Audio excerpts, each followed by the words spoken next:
பதவி ஆசை வந்துருச்சா? ஆசையில வரல, ஆத்திரத்துல வந்திருக்கேன். அரசாங்கத்தை ஏமாத்துறேன். பொறுமையா இருந்தேன். 6 வயது சோறுக்கு உழைக்கிற விவசாயிகளோட வயிற்றுல அடிக்க ஆரம்பிச்சிட்டேன். எல்லாத்துக்கும் ஒரு எல்லை இருக்கு.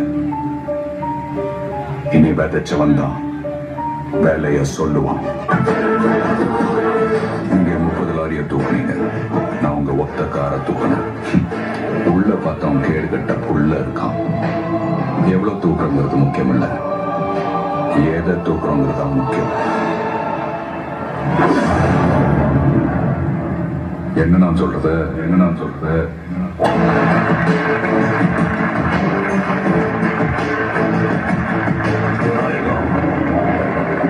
சுட்டு சால பிடிச்ச கத்தி மாதிரி கூடா இருக்கே. எந்த சாதிரா நீ? நீ தேவன் நினைச்சா நான் தேவன், நாடான்னு நினைச்சா நாடா, தலித் நினைச்சா தலித், வன்னியர் நினைச்சா வன்னிய, கவுண்டர் நினைச்சா கவுண்டர், ஐயர் நினைச்சா ஐயன். நீ எந்த சாதி நினைக்கிறையோ அந்த சாதி தானா. ரத்தத்துல சாதிய பார்க்காத, மொத்தத்துல